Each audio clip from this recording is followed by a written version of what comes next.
Who's asleep amidst the trees? Bats all the swaying in the breeze.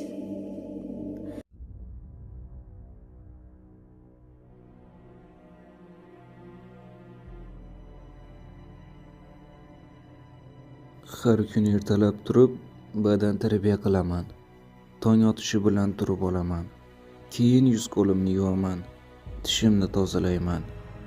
Hammasi har doimgidek. So'ng o'zimga nonushta tayyorlayman. Men loviyani yaxshi ko'raman. Rostdan ham yaxshi ko'raman. Aniqrog'i yaxshi ko'rib qoldim.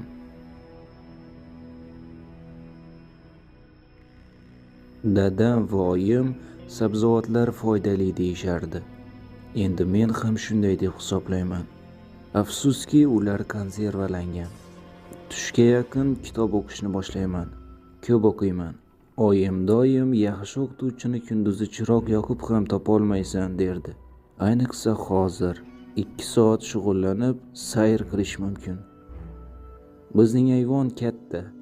Ba'zida tomga chiqaman. U yerda yaxshi. Kunduzlari tushda hech qachon uxlamayman. Qishda bo'lsa umuman chiqmayman. Va hech qachon ko'chaga chiqmayman.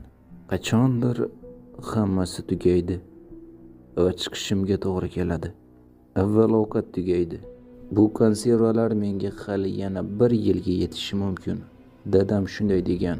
Bir bankani bir kunga yetkazaman. Suv bilan esa muammo yo'q. Uni qanday yig'ishni o'rganib oldim. Bizda yomg'ir ko'p yog'adi. Tomda sayr qilasan, konserva yeysan, ota-onang qayerga qarayapti deb so'rashingiz mumkin. Ular menga hamisha qarashadi, pastda, ko'chada. Lekin men hech qachon pastga tushmayman. Buni oyim tayinlagan. Qanchalik xohlasang ham ko'chaga chiqma.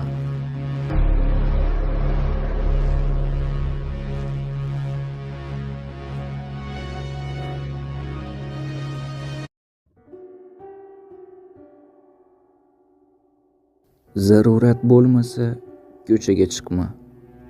Juda zarur bo'lsa faqat kunduzi chiq. Oyimdan shu so'zlarni eshitganimga ishongim kelmasdi. Biz bilan, shahar bilan shunday hodisa yuz berganiga ishona olmasdim.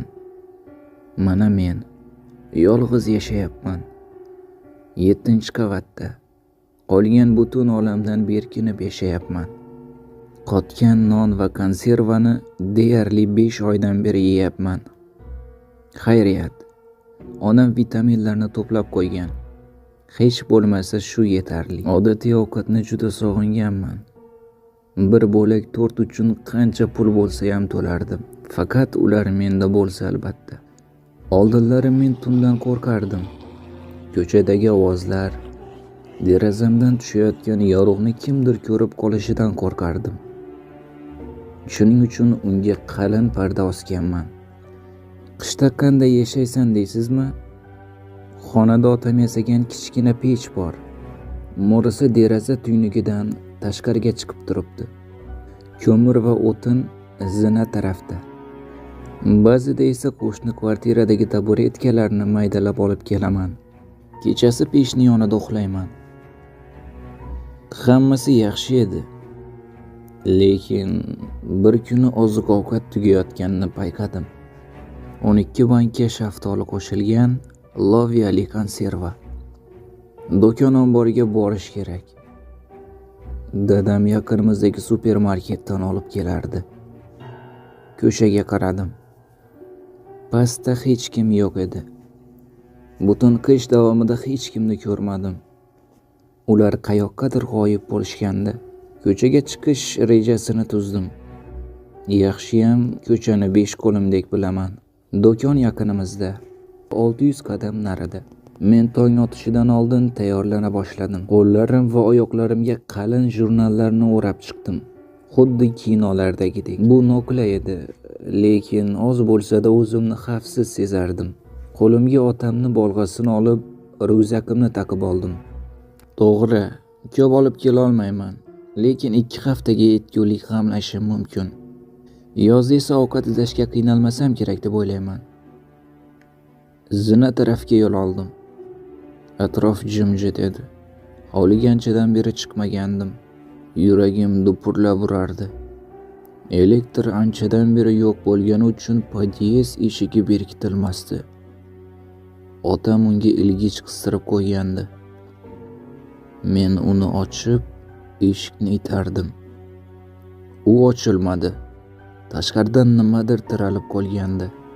Bor kuchim bilan itarib uni ochdim. Bu murda edi.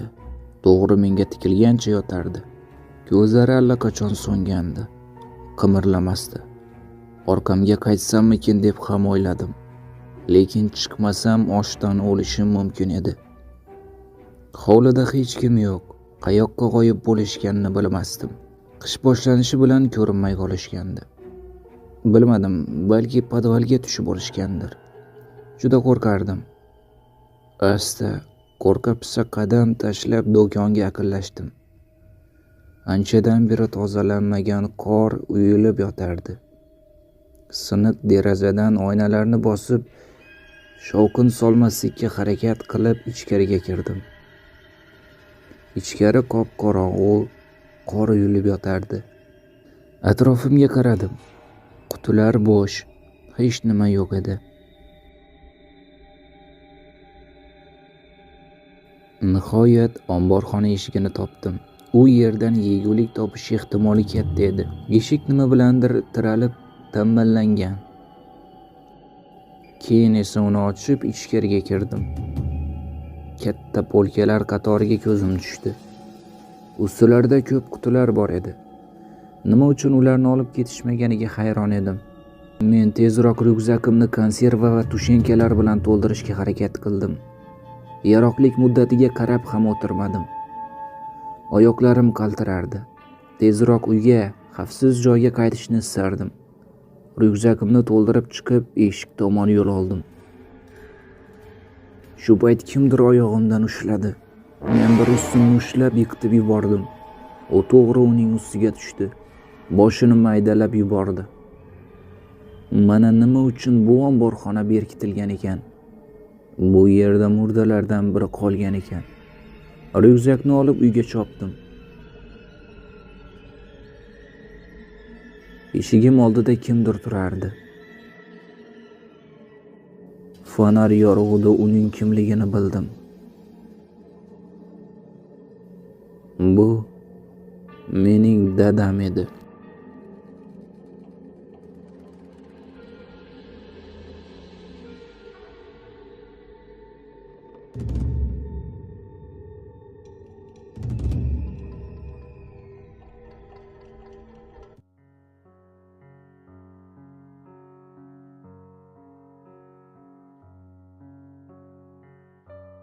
Bu mening otam edi. U mening eshigim to'g'risida turardi. Yelkasida o'sha paytda taqib ketgan ryukzaki bor. Hammasi 3 oy oldin boshlangan. U bilan kompyuter oldida o'tirar edik. Eshik qattiq taqilladi. Yugurib borib ochdim. Eshik oldida nimadandir qattiq qo'rqib ketgan oyim turardi. U darrov eshikni qulfladi. Nima bo'ldi? Meni 2 g'alati kishi quvladi. Ulardan birining hamma yog'i qon, balki bo'yoqdir, bilmadim. Ulardan qochib podyezd eshigini yopdim. Politsiyani chaqirish kerak. Balki ular prankerlardir. Hozir ular butunlay aqldan ozgan. Shu payt ko'chada nimadir gumburladi. Hammamiz deraza oldiga yugurib bordik. Ko'chada tekis joyda avariya yuz bergandi. U yerda tushunarsiz hodisalar yuz berayotgandi.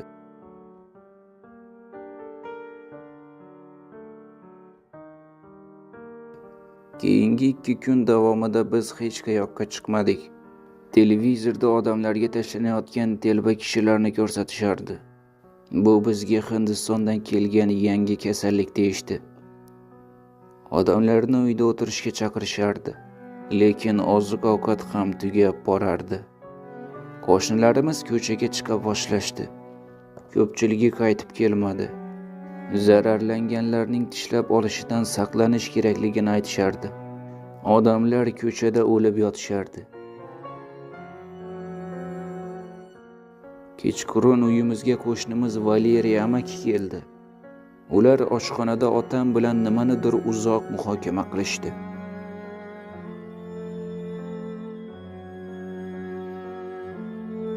Ertasi kuni ular qayoqqadir ketishdi. Ular 3 soatdan keyin qaytib 3 korobka yegulik olib kelishdi. Konservalar va un. Shu tariqa ular bir necha marotaba olib kelishdi. Dadam 2 oyga yetib qolsa kerak deb aytdi. Bir haftadan keyin chiroq o'chdi.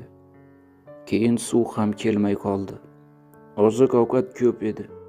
Ular anchagina olib kelishgandi. Keyin Valeriya amaki ketib, qayoqqadir g'oyib bo'ldi. Dadam uni qidirishga qaror qildi, faqat uyni atrofini qarab chiqishga va'da berdi. Oyim uni qo'yib yuborgisi kelmasdi. Lekin dadam so'zda turib oldi. U ertalab ketdi. Kun bo'yi biz deraza oldida turdik. Ba'zida balkonga ham chiqdik. Ammo ko'chada hech kim ko'rinmasdi. Hech qanday yangilik yo'q edi. Hech kim hech narsani bilmasdi. Nima uchun harbiylar kelib aholini evakuatsiya qilishmadi? Balki hech qanday harbiylar qolmagandir. Butunlay yolg'izdirmiz. Oradan 2 kun o'tdi.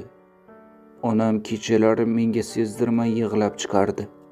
U zaruratsiz ko'chaga chiqma deb meni ogohlantira boshladi. Nima qayerda turganini ko'rsatardi. Bu meni xavotirga solardi, xuddi u meni yolg'iz qolishga tayyorlayotgandek edi. Keyin u kasallandi. Bu sharoitda kasallikni yenga olmasligini, bu yerda qolsa menga muammo tug'dirishini aytdi. Uning aytishicha o'liklar tirilarkan. Bu men uchun juda xavfli bo'larkan. Eshitganlarimga ishongim kelmasdi. Oyim bularni tez-tez takrorlardi. Oxirgi kunlarda u o'rnidan turmay yotdi. Ertalab men oyimni o'rnidan topmadim. Qanday qilib o'rnidan turib ketishga kuch topa oldi ekan? Bilmasdim. Qanday qilib shortik va futbolkada ko'chaga chiqib qolganimni anglolmay qoldim. Telbalarcha baqirib oyimni chaqirardim. Ovozimni eshitgan murdalar men tomonga yaqinlasha boshlashdi. Shundagina uyqudan uyg'onganday bo'ldim. Men o'zimga kelgan edim. Hozir meni bo'laklarga ajratib tashlashadi. Shu paytgacha ota-onam men uchun qilgan harakatlari chippakka chiqadi. Yugurib uyga kirdim. Hamma eshiklarni qulfladim. Yostiqni quchoqlab xo'ngrab yig'ladim. Oldin otamni yo'qotdim. Endi oyimni ham. Ehtimol oyim ham o'sha yerda, murdalar orasidadir. Endi bo'lsa, dadam qarshimda turibdi. Nimaga u qaytib keldi? Bu yerga qanday kirdi? Demak, u hamisha shu yerda, podyezdda bo'lgan.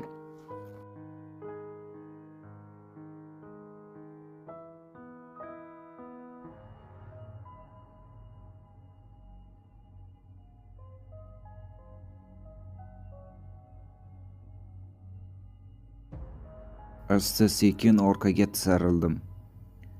Avval otam bo'lgan kishi 7 qadam narida turardi. Hech nimani ko'rmayotganga o'xshardi. U nimanidir hidlamoqchidek boshini qimirlatardi. Joyidan qimirlamasdi. Ortimdan ham kelmadi. Men panaga o'tib uni chalg'itmoqchi bo'ldim. Chetga shisha bo'lagini uloqtirdim. Uning singan ovozi eshitildi. Murda menga yo'lni bo'shatib o'sha tarafga yurdi. Sekin yurib ichkariga kirdim. Eshikni mahkam berkitib unga tumbuchkani ham tirab qo'ydim. Boshim g'uvillardi. Ichimda bo'shliq. Juda sovuq edi. Kunduzi peshni yoqmaslik odatimga xilof ravishda isinish uchun unga 1-2 g'o'la tashladim. Keyin uxlab qoldim. Qattiq yo'talib uyg'ondim. Nafasim siqildi. Uy tutunga to'lgandi. Yonayotgan taxtalardan olov tafti kelardi. Mening kvartiram yonardi. Mening qal'am. Nima qilib qo'ydim? Olovni o'chirish qo'limdan kelmasdi. Shoshilinch ryukzakimni, kiyimlarimni va bir butilka suvni olib ko'chaga otildim. Podyezdda otamga duch kelib qolishni ham unutgandim. Lekin yo'limda u uchramadi. Men pastdan qarab derazamdan qora tutun chiqayotganini ko'rdim. Kvartiram yonib bitdi. Barcha to'plangan oziq-ovqatlar, kiyim-kechaklarim, suv, kitoblarim ham yonib ketdi. Men endi yangi boshpana topib, hammasini boshidan boshlashim kerak. Qishning sovuq havosi ishni qiyinlashtirardi.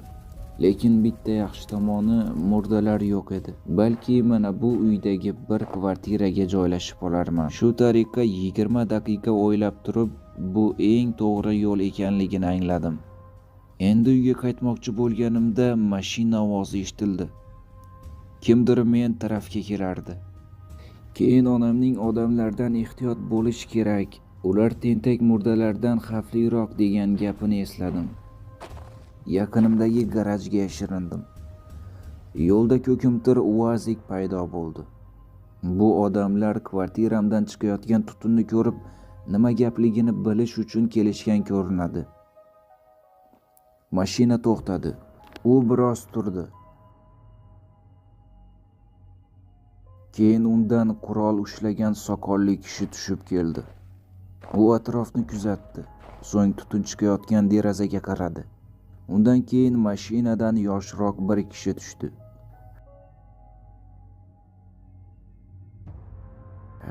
Nima deb o'ylaysan? Men, agar sen ishni bekitmasang, bizning bir haftalik yemishimiz hozir qochib ketadi deb o'ylayman. Nima? Ularda go'sht bormi?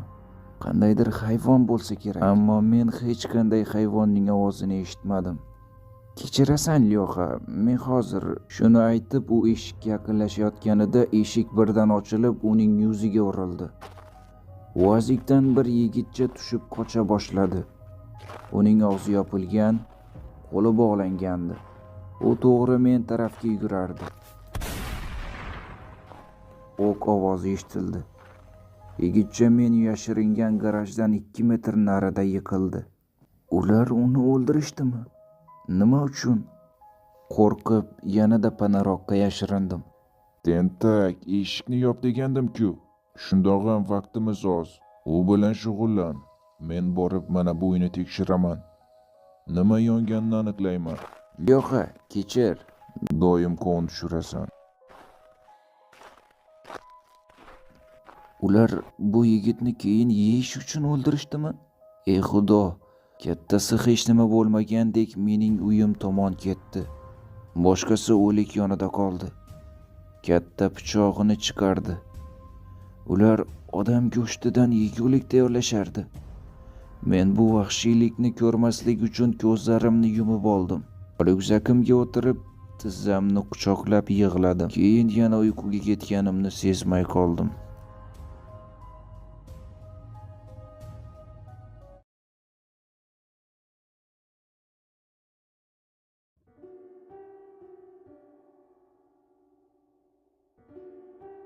Qorong'u tushganda uyg'ondim. Sovuqdan deyarli muzlab qolgandim. Qaltirab tishlarimni taqirlatardim. Barmoqlarim o'zimga bo'ysunmasdi. Mashina haliyam joyida turardi. Bu yerda qolish o'z-o'zingni o'ldirish bilan barobar edi. Men boshpana topib isinib olishim kerak edi. Qiziq, ular nimaga tunda navbatchilik qilishmayapti? Xavfsiz ekanliklariga ishonchlari komil shekilli. Men panadan chiqib bir vaqtlar kirgan do'kon tomon yugurdim. Nima bo'lganda ham o'z uyimga qaytib, u yerdan boshqa kvartira topishga qaror qilgandim. Bu shaharda yolg'iz kezib yurishdan xavfsizroq albatta. Do'konga kirishdan oldin atrofga quloq soldim. Jimjitlik, sukunat, hech kim yo'q edi. Men polka yordamida majaqlagan murda qimirlamay yotardi. Ombor ichida chang bosgan yopinchiq topib oldim. Kirish eshigidan uzoqroqdagi polka ustiga chiqib, Boyagi adyolni yopinib oldim. Uxlab qoldim. Qattiq zarbadan uyg'onib ketdim. Yerda yotardim. Nahotki polkadan yiqilgan bo'lsam. Qalaysan kichkina? Huzur uyg'otib yubordik. Poylash yaxshi emas. Ne?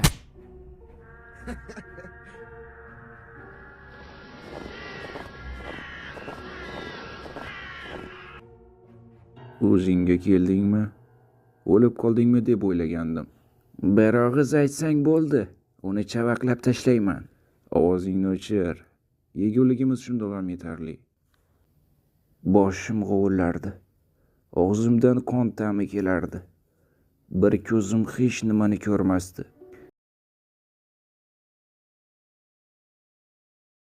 Kimsan? Shunday yosh bola turib bizni poylashga qaror qildingmi?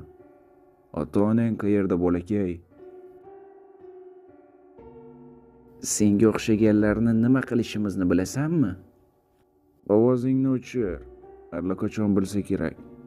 Garajda sen o'tirganmiding? Hammasini ko'rdingmi? Ertalab shamollagani chiqqanimda izlaringni ko'rib qoldim. Shu tariqa seni topdik. Iz qoldiribman. Nega oldin xayolimga kelmadi? Shu xatoyim tufayli endi tamom bo'laman. Keyin men yoshrog'iga e'tibor berdim. U o'rnidan turmay, nuqul oyog'ini qashlardi.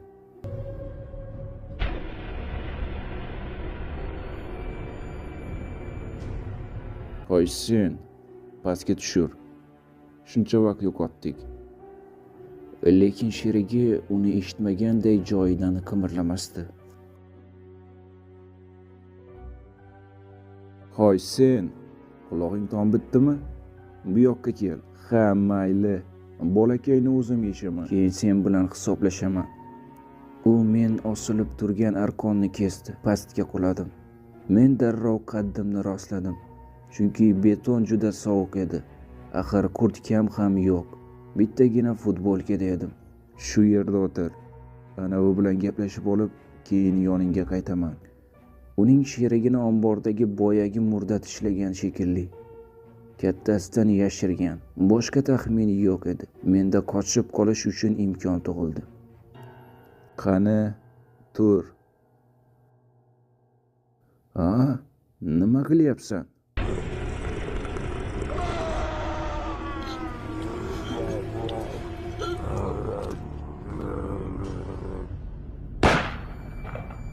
Ular bir-birini o'ldirishdi. Tezroq bu yerdan ketish kerak. Juda holsiz edim, lekin bu yerda qolib bo'lmasdi. Men kiyimlarimni va ryukzaklarimni topdim. Undagi yeguliklarni olishibdi. Chiqish yo'lini qidira boshladim. Bu qandaydir yer osti inshooti edi. Mashinalar qo'yiladigan joyga o'xshardi. Kirish-chiqish berkilib qolgandi. Zinadan ko'tarildim. Tashqariga chiqib shaharning butunlay boshqa rayonida ekanimni bildim. Men chamamda uyimdan kamida 10 kilometr uzoqlikda edim. Uyimgacha oldimda uzun va qo'rqinchli yo'l turardi.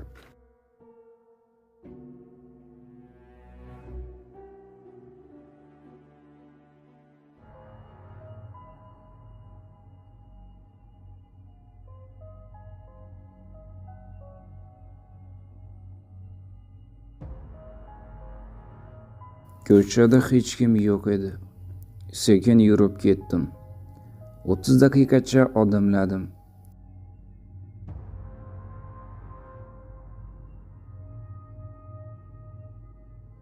Keyin boshim aylandi. Miyam chayqalgan bo'lsa kerak. Qorga yiqilib hushimdan ketdim.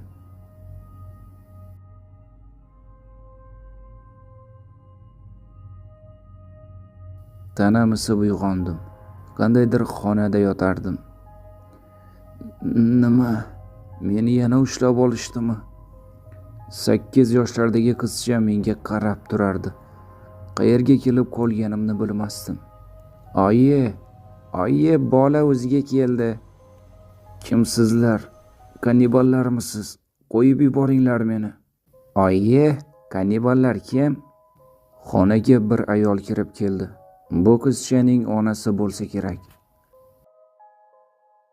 O'zingga keldingmi? Qo'rqma, bizlar yaxshi odamlarmiz. Oyi, u bizlarni kanniballar deyapti. Yana qadam tovushlari eshitildi. Qalay, yaxshimisan? Qorning och bo'lsa kerak, dedi kirib kelgan erkak. Mening ismim Andrey. Bu xotinim Mariya va Elza. Ko'rib turganingdek biz 3 tamiz. Kannibal emasmiz. O'zingni o'nglab olgan bo'lsang, stol atrofida o'tirib ovqatlanamiz. Hammasini gapirib berasan. Ular 3 xonali kvartirada yashashar ekan. Bunday sharoitda bu katta gap. Axir uyni o'zing isitishing kerak. Juda och edim, shuning uchun darrov stol yoniga bordim. Kartoshka va boshqa sabzavotlarning yoqimli hidi taralardi. Boshimdagi bog'ichni yechib kursiga o'tirdim. Kechirasan, bizda go'sht yo'q. Odamlarni ham yemaymiz. Ular kulib yuborishdi. Xijolat bo'ldim.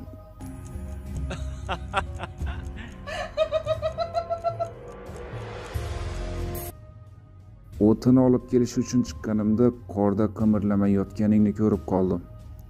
Oldiniga ana bu murdalardan biri bo'lsang kerak deb o'yladim. Lekin sen nafas olarding. Tishlangan joying bor yoki yo'qligini tekshirib ko'rdim. Ko'tarib kelayotganimda meni tishlab olmasmikin deb. Tun bo'yi, keyin kun davomida qimirlamay yotding. Mana kechqurun uyg'onding. Senga nima bo'ldi? Hamma yog'ing ko'karib ketibdi. Ularga boshimdan kechirganlarimni so'zlab berdim. Ota-onamni qanday yo'qotganimni, oldin dadamni, keyin oyimni.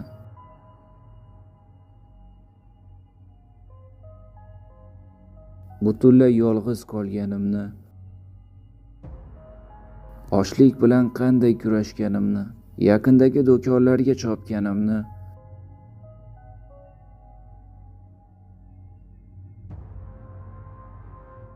ahmoqligim tufayli kvartiram yonib ketganini,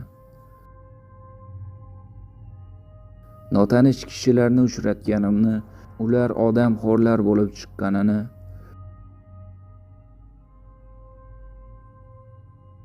ular meni ushlab olishganini, ulardan qanday qutulganimni.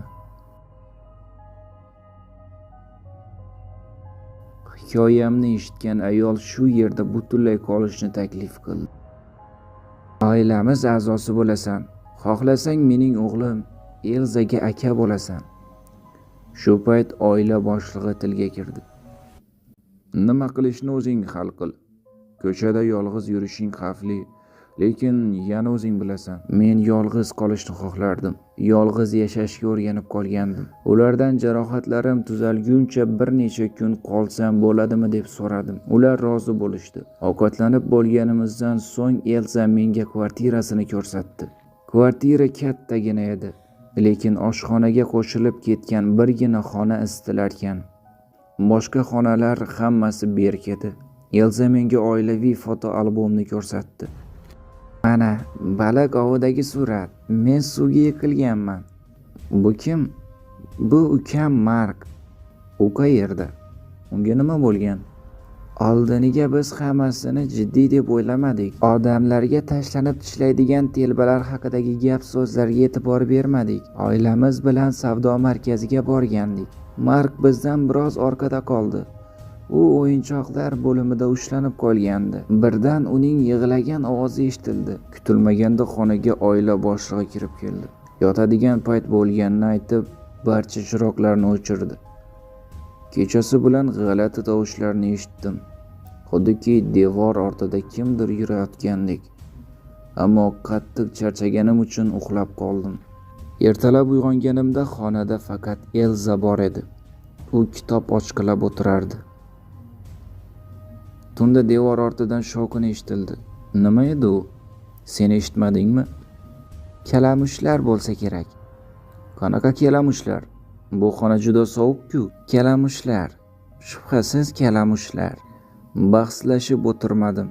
Balki u yerda oziq-ovqat saqlashayotgandir. Shunga sichqonlar kelishgandir. Lekin men qadam tovushlarini eshitdim-ku. Dahlizga chiqdim. Kattalar yo'qligidan foydalanib, o'sha xonaga yaqinlashdim. Eshigi qulflangan ekan. Tortib itarib ko'rdim. Ochilmadi. Keyin eshik tirqishidan qaradim.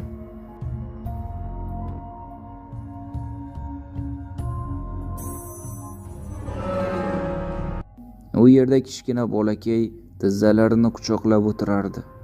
Kichkina bolani qamab qo'yishibdimi? Dahlizdan qadam tovushlari eshitildi. Bu ishga yaqinlashma deyilgandi-ku senga. Uni nega qamab qo'yibsizlar? U yerda muzlab qoladi-ku. Bu o'g'lim Mark. Endi u odam emas. Men yana tirqishdan qaradim. Menga kichkina murda qarab turardi. Men uni anavilarga bermayman. U mening o'g'lim va shunday bo'lib qoladi.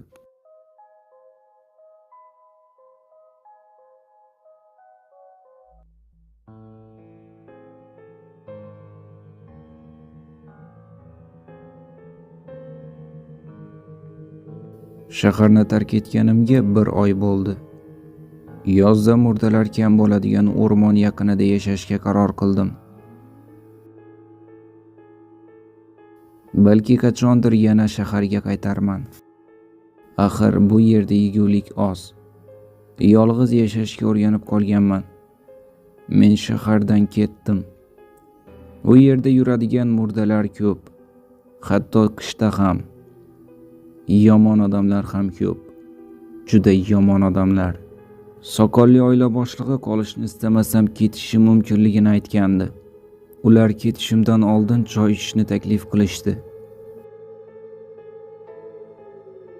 Choyni ichib, qayerga ketsang ketaver. Men o'zi allaqachon bu yerdan ketishga qaror qilgandim. Lekin choyni rad qilmadim. Bekor qilgan ekanman. Qayerdaman o'zi? Nima? Nimaga hamma yog'im og'riyapti? Nega uxlayapman?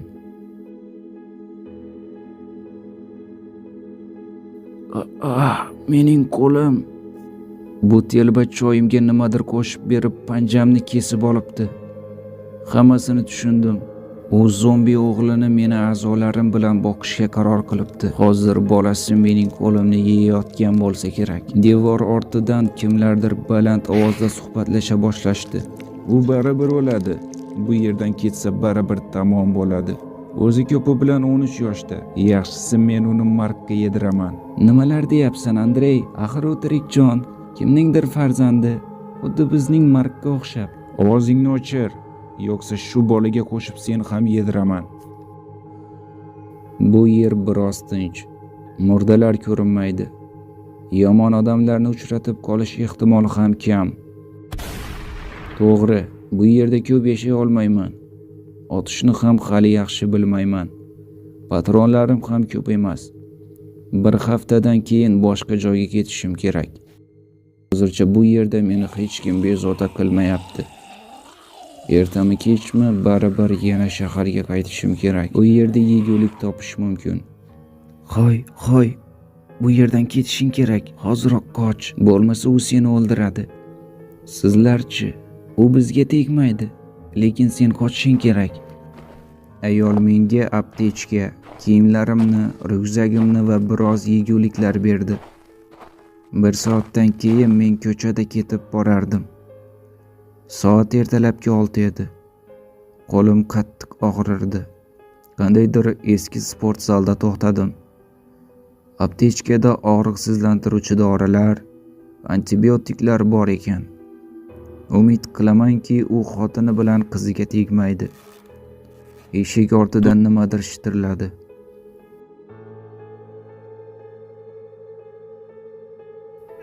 Bu mushuk edi. Shunchaki mushuk emas, yarmi yo'q murda mushuk. U oldingi oyoqlariga tayanib sudiralardi. U menga qarab irilardi.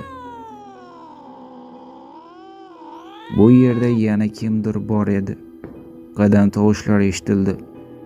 Pol g'ichirladi. Temir shkaflarning biriga yashirindim. Murda mushukni quvlab ketdi. Ochlikdan es-hushlarini yo'qotib, bir-birlarini yeya boshlashgan ko'rinadi. Bahor kelishi bilan shahardan ketishga qaror qildim. Havo ilishi bilan podvallardan qolgan murdalar ham chiqib kelishadi. Bu yer do'zaxga aylanadi. Yozda uazikda qo'nim topgunimcha qishning qolgan qismini va ilk bahorni kinoteatr binosida o'tkazdim. Endilikda men bu yerda deyarli 1 oydan beri yashayapman. Lekin och murdalar yemish qidirib bu yerlarga ham kelishlarini ko'nglim sezardi.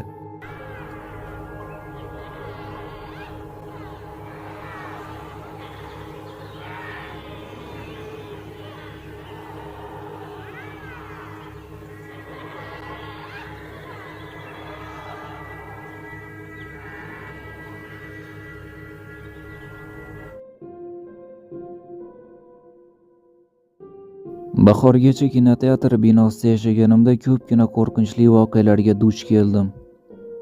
Bir kuni tunda vahimali uvillash ovozlarini eshitdim.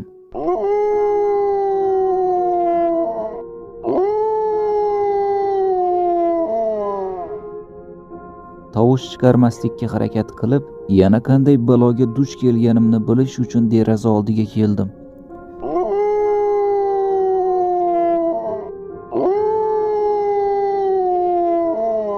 Bu daydi itlar to'dasi edi.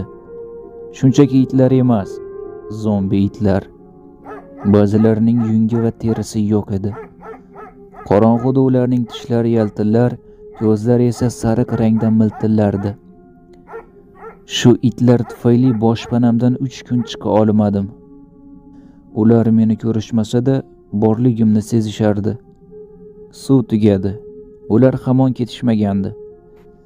Itlar qurib o'zlaridan ham dahshatli nimanidir chaqirishlaridan qo'rqib zinaga ham chiqmasdim. Ammo bir kuni itlar g'oyib bo'lishdi. Qayerga yo'qolishdi bu la'natilar? Deraza oldida yana biroz turdim. Lekin hamon hech nima ko'rinmasdi. Suv olib kelish uchun borish kerak.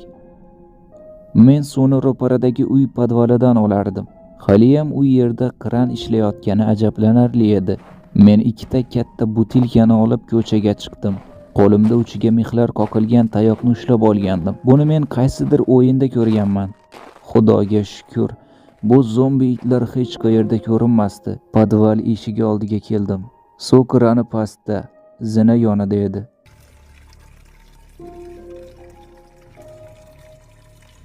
Shu yerdan u yog'iga o'tmasdim. U tarafda qo'rqinchli sukunat hukmron edi. Idishlarni tezroq to'ldirib olishni istardim. Ketishga chog'langanimda eshik oldida kinoteatr yonida yurgan maxluqlardan birini ko'rdim. Beixtiyor orqaga tisarildim. Ortimda qop-qorong'u podval turardi. Boshqa payt bo'lganda o'lsam ham u yerga kirmasdim. Lekin hozir boshqa ilojim yo'q edi. Orqamdan kelayotgan itning qadam tovushlari va irillashlari eshitilardi. Ammo keyin birdan jimlik cho'kdi. Faqat o'zimning qadam tovushlarimni eshitardim. Qorong'uda oyog'im ostida nimalar borligi ko'rinmasdi. Bir payt oyog'im qandaydir yumshoq narsaga urildi. Nima bu? Yerda nimadir yotardi. Nafas chiqarmay turdim. Ko'zlarim asta-sekin qorong'ulikka ko'nika boshladi. Gugurt yoqdim. Bu murdalar uyumi edi. Ular bir-birining ustida taxlanib yotardi. Bu kattagina inshoot bo'lib, atrofim murdalardan iborat uyumlar bilan to'la edi. Men ularning qishlash joyi markazida edim. Ulardan biri boshini ko'tardi.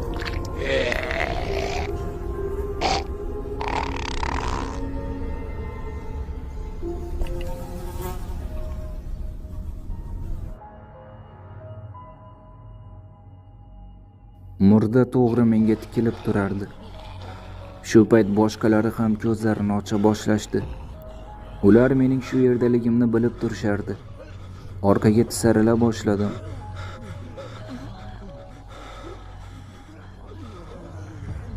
Nimagadir qoqilib yiqildim va allaqanday qora ko'lmak ustiga tushdim. O'rnimdan turishga urindim, lekin uddalay olmadim. Juda sirpanchiq edi. Qo'l-oyoqlarim beton ustida sirpanardi. Bir amallab orqaga emaklab devorga qadalib qoldim. Murdalar atrofimni o'rab olishdi. Tamom bo'ldim deb o'yladim.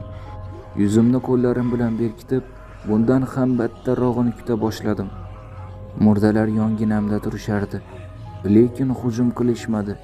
Balki allaqachon meni bo'laklarga ajratib tashlashgandir. O'zim buni sezmayotgandirman. Yo'q, men hali tirik edim. Hamma yoq jimjit bo'lib qoldi. Ba'zi murdalar yerda yotishar, boshqalar qimirlamay turishardi. Ulardan ajralib chiqqan suyuqlikka botdim shekilli, shuning uchun meni o'zlaridan biri deb qabul qilishgandir. Suyuqlik juda sassiq edi, lekin u mening hayotimni saqlab qolgandi. Chiqish eshigi oldiga kelganimda itlarning ovozi eshitilmadi. Suv solingan idishlarim joyida turardi. Ularni olib sekin ko'chaga chiqdim. Itlar meni kelgan yo'limda kutib turishganidan xavfsirab, boshpanamga boshqa yo'ldan borishga qaror qildim. Qorong'u tushgandi. Boshpanamga yetib borishga ulgurmasdim. Shuning uchun tunash uchun joy topishim kerak edi. Yaqinimda bir bino turardi. Uning eshigini itardim, lekin ochilmadi.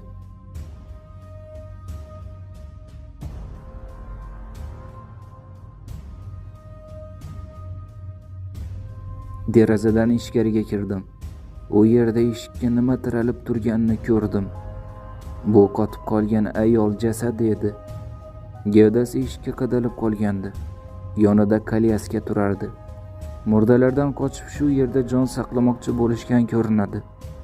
Bu yerda o'z ajallarini topishgan.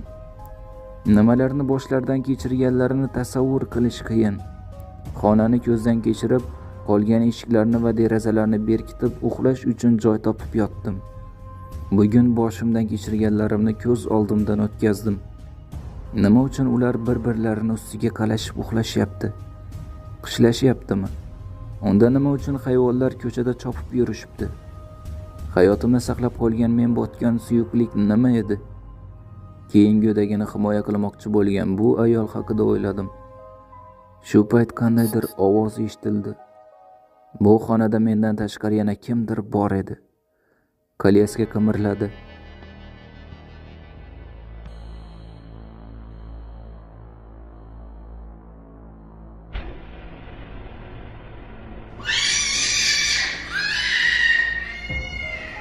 Agar menga 6 oydan so'ng shaharda yolg'iz o'zing qolasan, kolyaskadagi zombi chaqaloq bilan bir xonada tunaysan deyishsa, qotib kulgan bo'lardim. Lekin bu real voqelik edi. Hammasi haqiqatdan ham yuz berayotgandi.